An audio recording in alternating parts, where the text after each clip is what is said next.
is he doing here? It was a dark, stormy night. Rain fell in sheets, pounding the ground so hard it sounded like 1,000 drums. Thunder clacked, shaking the trees, and lightning lit up the sky for brief, blinding moments. A man ran through the mud, clutching the hand of his heavily pregnant wife. Behind them, the shouts of angry villagers echoed through the forest. Torches flickered in the distance, and the snapping of branches under heavy boots sounded like doom chasing them. "Run! If they catch you, it's over!" he shouted, slipping on the mud but pushing forward. "I can't go faster," she gasped, clutching her swollen belly. "You can, you must, or we're done for." Every step was a struggle. The mud tried to swallow their feet, roots snagged their ankles, and the rain made it nearly impossible to see. Her breath came in short, painful gasps, and he could feel her trembling. His heart pounded not just from fear, but from worry. She could give birth at any moment, and if the villagers caught them, there was no mercy in their eyes. Hours passed. Exhaustion gnawed at their muscles, but finally, through a break in the forest, they stumbled into a hidden valley.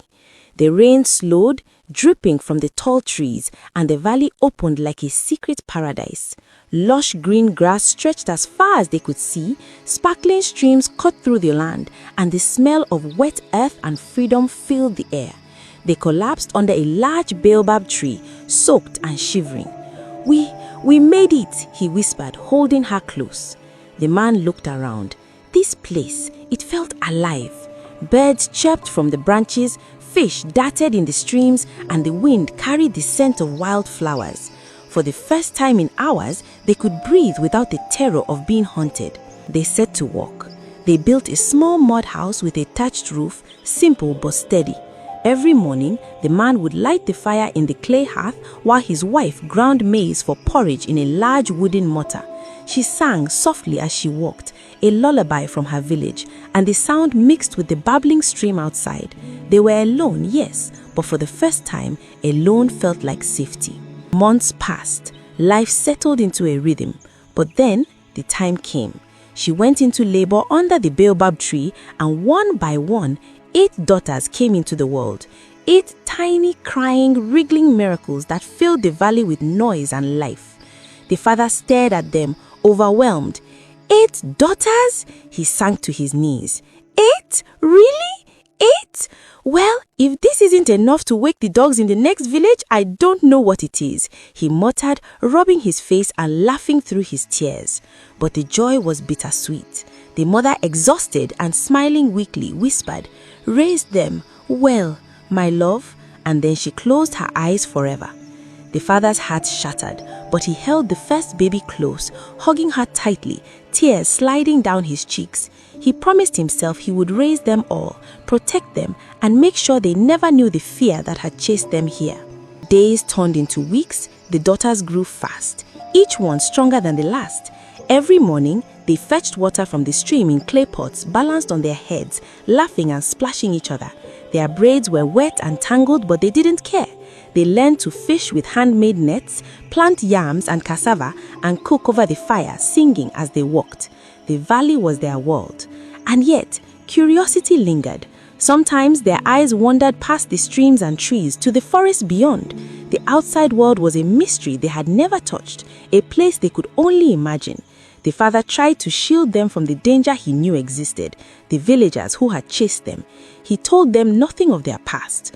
To the daughters, he was the only man in the world. The only world, in fact, was this hidden valley. Years passed. The daughters grew into young women, strong, beautiful, and full of life. Their laughter echoed across the streams, their voices mingling with the birds and the wind.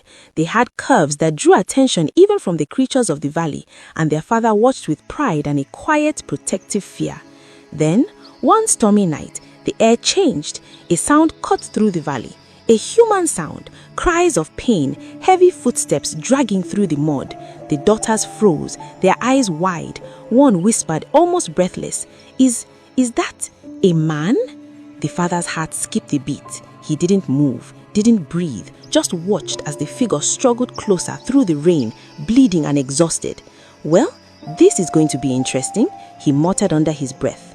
And just like that, the quiet life of the valley, mud houses, singing girls, bubbling pots, was about to change forever. The storm raged on, thrashing the valley with wind and rain. Trees bent under the fury, their branches scraping the sky like angry claws.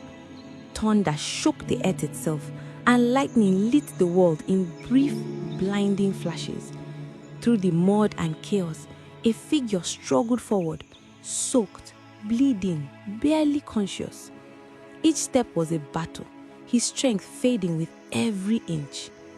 Near the girl's small mud house, he stumbled, collapsed into the mud and groaned. The sound sent shivers down the daughters' spines. They froze, staring. Their wide eyes reflected the lightning, and their hearts raced. None had ever seen a man who wasn't their father. None had ever imagined one might exist. "Quick," their father whispered urgently, his voice low and commanding. "Help him. Don't let him die out here."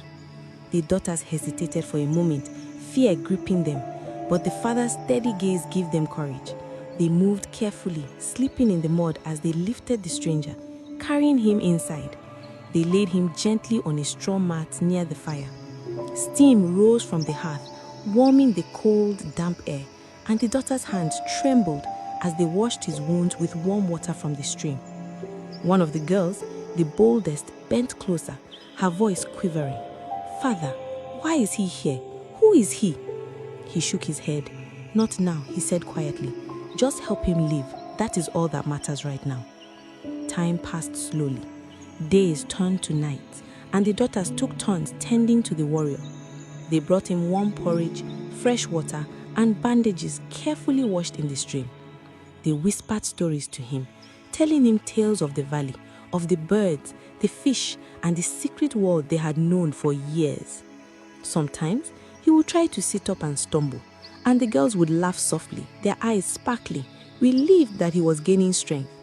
He was different from their father, stronger, taller, commanding, but also gentle in his gratitude. They noticed small things, the way he held his head when tired, the way he smiled at their laughter, the way his hands moved with quiet precision. His presence filled the room in a way that made the daughters feel both cautious and fascinated. Finally, one evening, he spoke. His voice was hoarse, yet firm. "Thank you for saving me. I am the prince of the kingdom nearby. My father, the king, has been searching for me. Without your help, I would have died." The father's eyes widened in shock. A prince? Could this be real? Could this man truly be the key to everything they had lost? The key to clearing the shadow of lies that had followed him for years? The daughters stared at the warrior in awe. Their hearts raced. They were curious, anxious, and excited all at once.